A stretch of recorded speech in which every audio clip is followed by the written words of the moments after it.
Oyo Mina, j'espère que vous allez bien. On se retrouve aujourd'hui dans cette nouvelle vidéo review pour parler d'une série qui a récemment fait son apparition sur les différentes plateformes et où je souhaitais vous donner mon avis.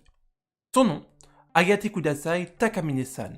Mais avant toute chose, n'oubliez pas de vous abonner à la chaîne si ce n'est pas déjà fait et de laisser un j'aime à la vidéo, ça ferait extrêmement plaisir et ça aiderait grandement pour le référencement de la chaîne. Veuillez noter également qu'il est fait possible pour vous de vous tenir au courant de l'actualité manga et animé à travers l'onglet communautaire de la chaîne YouTube. Et bah écoutez, maintenant que tout cela est dit, nous allons pouvoir démarrer notre vidéo en bonne et due forme et commencer par établir le sommaire de notre vidéo qui sera divisé en 3 parties différentes. La première partie de notre vidéo sera consacrée à lister l'ensemble des informations que nous savons à propos du manga comme de la série animée d'Agate Kudasai Takamine-san. Ensuite viendra la deuxième partie où là je ferai un listing des points positifs et des points négatifs que j'ai à redire par rapport à l'adaptation en animé.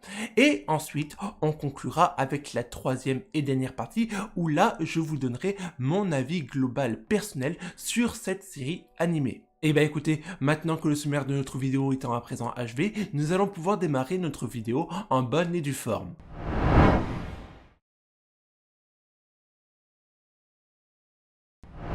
Agate Kudasai Takamine-san, manga d'Iragi Yuichi, est un manga comptant actuellement un total de 64 chapitres répartis dans 10 volumes différents. Manga de type shonen basé sur la thématique scolaire, regroupant les sujets de la comédie romantique, le surnaturel, la vie scolaire, l'eichi et aussi et surtout le contenu mature. Manga édité par Square Enix et prépublié dans le Gangan Joker. Côté animation, c'est le studio Linden Film qui a été en charge de la production de la série animée qui compte un total de 12 épisodes qui seront disponibles sur la plateforme Crunchyroll en VO.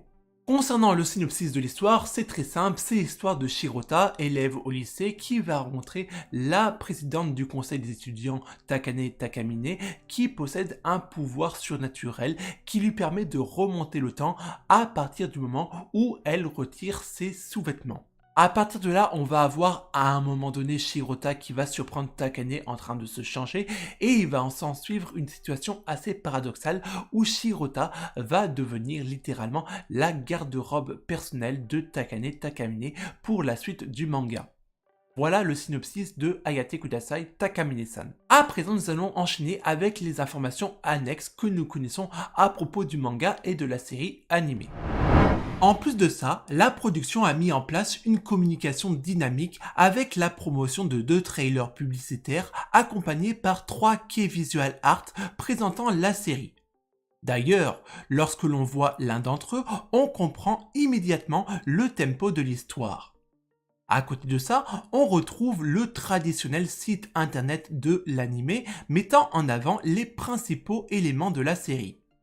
Character design, seiyuu, goodies, synopsis, trailer, bref, tout l'informatif propre à la série et d'ailleurs, on peut y retrouver les différents character design vestimentaires de Takane qu'elle a au cours de la première saison. Site disponible en responsive design et donc par conséquent lisible sur l'ensemble des supports numériques. Par ailleurs, en plus d'une communication bien ficelée et d'un site internet dynamique, la série animée dispose d'un compte X permettant de vous tenir au courant des informations concernant la série.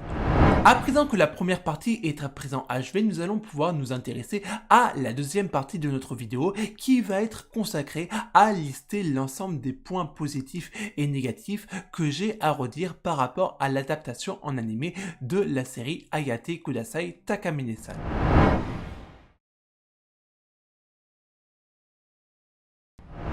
Afin de commencer de la meilleure des façons qui soit cette deuxième partie, je vous propose qu'on commence par lister l'ensemble des points positifs que j'ai à dire par rapport à cette série animée. Premier point positif, la qualité de l'animation.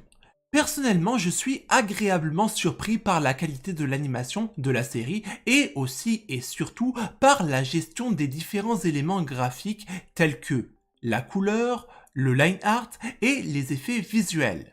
Bref, tout a été minutieusement pensé pour optimiser le rendu graphique et ça j'apprécie. Deuxième point positif, le respect de l'œuvre originale et donc par définition la censure liée aux différents moments de l'œuvre qui n'ont pas subi une seule altération lors de l'adaptation en animé. Très franchement, lorsque j'ai appris que l'œuvre allait être adaptée en animé, je me suis demandé à quoi ça allait servir puisque de mon point de vue, les 3/4 du contenu allaient être censurés pour répondre aux normes de diffusion.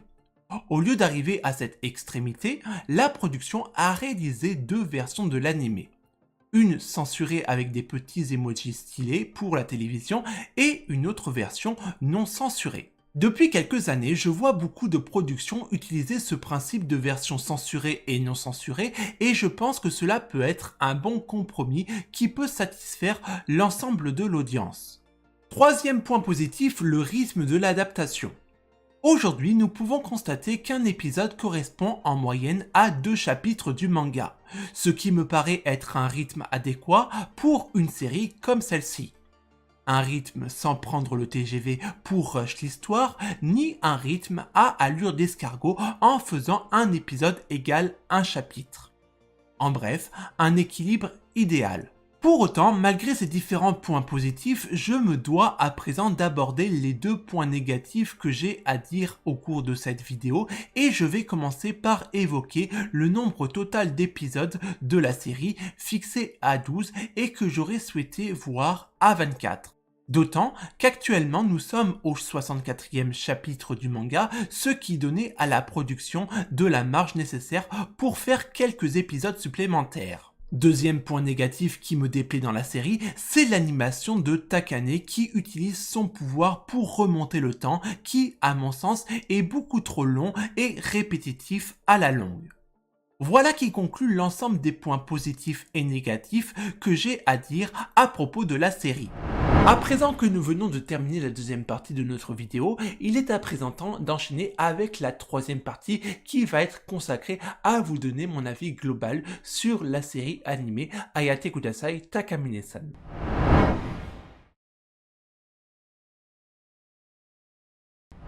Bien, à présent que la première et la deuxième partie sont à présent achevées, nous allons pouvoir nous intéresser à la troisième partie qui est centralisée sur mon avis global sur la série animée Ayate Kudasai Takamine-san.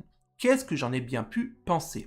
Eh ben, moi j'ai aimé cette série et au regard de ce que j'ai pu voir au niveau des retours sur les différents réseaux sociaux, je trouve que la majeure partie de la réaction auprès de l'audience est un peu trop exacerbée parce qu'il qualifie cet animé de trop osé, trop fanservice, trop tout.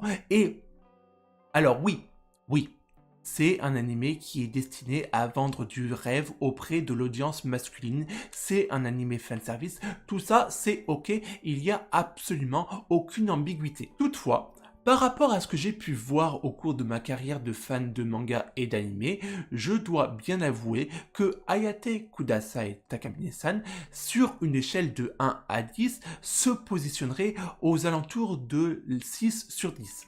Sachant que 10 est la note maximum et plus ou moins les mangas et animés que je qualifierais vraiment de what the fuck. Là, on est sur 6 sur 10, c'est quand même high level, mais ce n'est pas pour autant quelque chose qui est à s'interroger par rapport à ce qui se passe dans la tête de l'auteur, Hiragi Yuiji. Mais après, ça dépend des opinions de chacun. C'est toujours la même chose. Moi, je trouve que on a une histoire de comédie romantique qui est centralisée sur 2 protagonistes principaux et qu'après, il y a une touche de fanservice qui est quand même un peu plus prononcée qu'à l'accoutumée. Là-dessus, il n'y a aucune ambiguïté. Par contre, on n'a pas des choses qui sont vraiment très interrogatives dans la mesure où on ne voit pas de scènes de sexe, on n'a pas de scènes vraiment très what the fuck comme on peut voir dans des mangas hentai. Cela reste une relation amoureuse entre un jeune lycéen et une jeune lycéenne. Enfin, je dis ça, je dis rien, mais quand on voit à quoi ressemble le monde d'aujourd'hui, moi, c'est pas ce qu'il y a dans Ayate Kudasai Takamine-san qui va me choquer. Regardons un peu le monde qui nous entoure dans la vie réelle. Regardons à quoi ressemblent les jeunes d'aujourd'hui. Moi, j'ai 30 ans, moi, j'ai les yeux des fois écarqués par rapport à ce que j'entends, par rapport aux informations. Le seul truc qui me chiffonne un peu et que si j'avais été l'auteur, j'aurais fait quelque chose de différent, c'est qu'on a une histoire qui se déroule entre un jeune lycéen et une jeune lycéenne de 16-17 ans. Là, on a un manga qui exploite du contenu adulte, du contenu mature, et moi, j'ai un peu du mal dans la mesure où on a affaire à deux mineurs. Moi, si j'avais été l'auteur, j'aurais mis ces deux personnages entre 19 et 20 ans pour qu'ils aient la majorité. Alors oui, c'est un détail qui peut paraître gnangnan sur les bords, mais ça a énormément d'importance pour moi, ne serait-ce que pour être carré auprès de l'audience qui va lire mon œuvre. Voilà. Après, d'un autre côté, on est dans une dynamique globale où l'ensemble des personnages manga ont entre 16 et 19 ans. Voilà, donc on est dans la norme. Voilà. Donc il n'y a pas trop de choses extraordinaires en soi. Après, l'idée d'une saison 2 ne me dérange pas du tout, faudra juste voir comment ça se positionne au niveau du studio Linden Film qui était en charge de la production en animé. Ça, par contre, il faudra se montrer un peu patient pour avoir quelques informations supplémentaires par rapport à ce sujet. Bon, et ben voilà, cette vidéo est à présent terminée, j'espère qu'elle vous aura plu. De mon côté, je vous souhaite de passer une bonne journée, une bonne soirée, quel que soit le moment où vous regardez cette vidéo. Nous, on est amenés à se retrouver au cours d'une prochaine vidéo. D'ici là, portez-vous bien et surtout, n'oubliez pas l'essentiel. Jané!